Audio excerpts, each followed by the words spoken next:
16.6 Sexually transmitted infections. Please don't forget to go back to the objectives after you're done studying to make sure that you covered the lesson properly.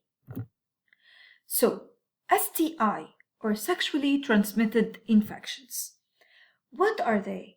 These are diseases that are caused by pathogens, either those pathogens are bacteria or virus, that can be transmitted through exchange of bodily fluids during sexual contact.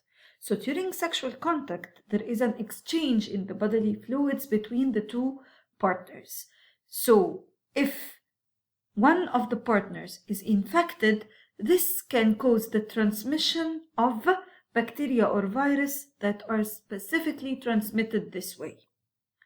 One of the most common and famous STIs is the AIDS. What's AIDS? Acquired Immune Deficiency Syndrome. So, acquired immune deficiency syndrome. What does acquired mean? Acquired means that the person was not born with it. The person gained it through any way. And our way here is mainly the exchange of bodily fluids. But AIDS is not only transmitted through sexual contact, and we will know about this later. So, acquired means that the person gained it afterwards. This person was not born with it. And immune deficiency means that the immunity of this person became deficient. It's not working fully. And syndrome means that it will affect many body organs due to the deficiency of immunity. So, caused by what? This is the name of the disease. What is the cause of this disease? What is the pathogen behind it? The pathogen is HIV. So, Human Immune Deficiency Syndrome virus. So, our pathogen here is a virus which destroys white blood cells. So, how does it work? It destroys white blood cells, a specific type of white blood cells that we will learn about just a few seconds later. How does this happen, or what is the outcome of this? It reduces the ability of the immune system to defend against other pathogens. So, first, it destroys the white blood cells. And accordingly, this will not only affect the defense of the body against this specific virus, but also other pathogens will easily attack this body without being stopped by the immune system. So, how HIV affects the immune system? There is a type of white blood cells called the CD4 T cells. And they are very important in fighting infections and diseases. When the HIV starts multiplying, it's going to affect more and more CD4 cells. So the immune system gets weakened, and now it's very difficult for this body to fight infections. So AIDS happen. AIDS is the disease itself, while HIV is the pathogen that causes it. So without treatment, HIV will cause AIDS, which is severe condition of immune deficiency. And people with AIDS can die from just a common cold because their immune system is very weak. So any very weak infection can cause severe symptoms because their body is not ready to defend them against anything. So, when does HIV develop AIDS into the body? This takes about 10 years from the initial infection. And of course, it causes the body to become vulnerable for any infections or diseases, such as pneumonia and cancer, because any infected cells will not be eliminated by the white blood cells, or any diseased or defected cells also can continue to progress without being stopped. Either they are cancer cells or pathogen cells that enter the body from the outside. So is there a treatment? Yes, there is a treatment called antiretroviral therapy or ART. So it includes the combination of drugs that work to slow down the progression of the HIV. So it's going to keep the virus level in a level that will not progress into complete AIDS. So also it can reduce the risk of transmission.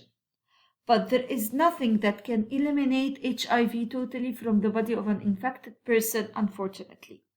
There are other experimental therapies like researchers that are exploring new treatments like gene therapy or immune-based therapies and vaccines. But unfortunately, they are still in the experimental phase and not yet widely available.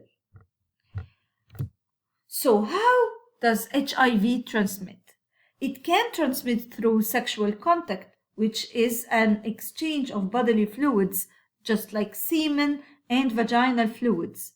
But it also can be transmitted through breast milk from the mother to her kid, or even through pregnancy, unfortunately, because of course pregnancy involves the mixing of bodily fluids between the mother and the fetus. Also, injection with drugs, especially drug addicts, unfortunately, because they tend to use used syringes a lot, and used syringes can transmit HIV from one body to another. And occupational exposure, like doctors, they can be pricked with a needle that was used or was consumed by a patient that had HIV. One of the famous ways of the transmission of HIV is also the blood transfusion or organ transplant. So that's why blood has to be tested thoroughly before getting transmitted from one person to another. And that's why blood is usually taken from the official blood banks because it's well tested, and new blood that is donated has to be tested thoroughly to make sure that it does not contain diseases like HIV. So how do we prevent the occurrence of sex-transmitted diseases or specifically HIV? So there are some ways to prevent the infection, like practicing safe sex. If one partner is already infected with HIV, partners should use separators to avoid the mixing of the bodily fluids. Examples, condoms or femidoms. Not sharing any needles under any circumstances. Needles for the administration of any medicine should be new and sterile. Getting tested regularly, and this is very important. So people should get tested regularly for highly dangerous diseases like HIV. Blood testing before transfusion, as I mentioned before, that's why blood in official blood banks is the safest.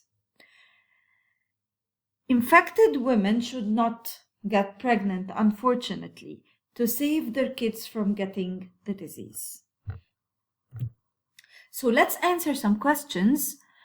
The human immunodeficiency virus, HIV, can be transmitted in the body fluid. Some examples of body fluids are listed: blood, saliva, semen, tear fluid. Which body fluids could transmit HIV? Actually, the only two that can transmit HIV from this list are blood and semen. It's not transmitted through saliva or tears. As we mentioned, it gets transmitted through sexual intercourse or through blood transfusion. So it's 1 and 3 only. Which precautions could help to prevent the spread of AIDS? So we have avoiding the mixing of blood, that's right. Using femidome, that's right. Using contraceptive pills, this is irrelevant. And using a condom, that's right. So the answer is 1, 2, and 4. Now, which disease is an example of an STI, sexually transmitted infection?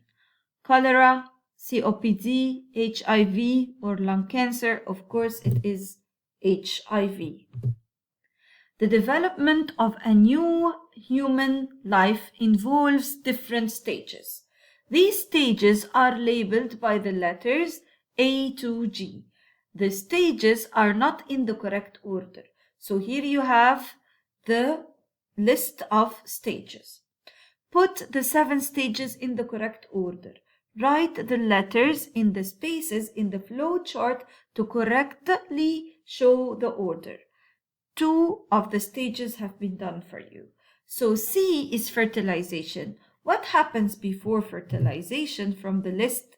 Yes, it is the release of an egg. What do we call the release of an egg? Yes, it's ovulation. And then C, fertilization.